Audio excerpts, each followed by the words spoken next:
Becky Anderson from CNN. What would constitute a break in this truce, a breaking of this truce?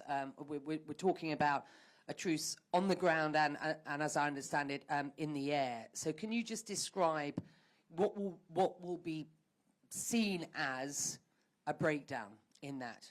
So I don't think I can get into the technicalities, tactically on the ground. Of course, this is to be handled by the people who are there on the ground. But what I can tell you is that the agreement is about full cessation of hostilities within the 4 days. So obviously, any resumption of hostilities of any kind would be a breach. And I think it's very important that lines of communication remain open, so that any possible breach, however it is defined, is communicated immediately to both sides, and there is a way to walk back from it and make sure that we continue with it.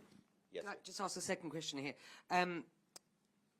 Can you just give us some sense about why we have seen delays? Has it been that Hamas or Israel has made any further demands, further to what was in the proposal that was agreed upon 24 hours ago? And are you expecting any further delays?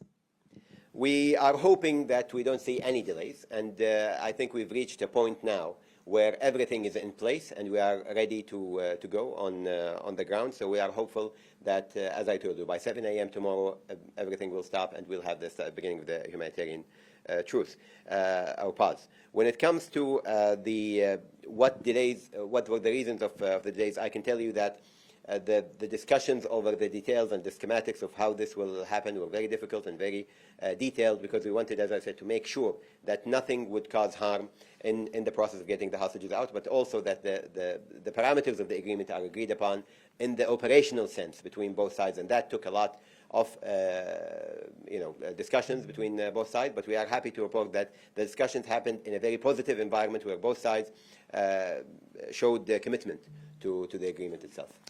Sorry, any further demands? I am not aware of any further demands that resulted in the delay, but as I told you, the agreement is still as it stands and as it was agreed upon from day one. Thank you.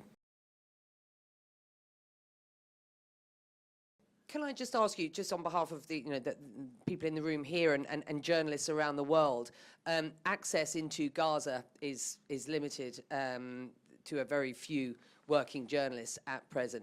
This is a humanitarian pause and the possibility of it being extended. I mean, has there been any conversation about allowing for journalists to get in on the ground? You've just expressed that you're not on the ground, and that's difficult in and of itself in this humanitarian pause and affecting the operation of this hostage release. So how about journalists getting on the ground? Have you had any discussions? Well, I know that a lot of your respectable organizations are trying to get people out of Gaza at the moment and get them into safety, which is, of course, something that we are all working towards through the mediation process. I'm not aware that the agreement includes any caveat about getting journalists in.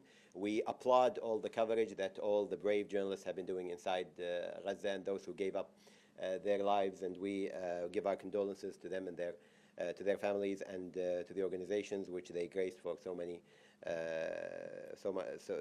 long of a time, and the bravery of those who brought us the truth from the field is something that we should all be thankful for, and something that we agree is in all instances a level of bravery that a lot of us would not have.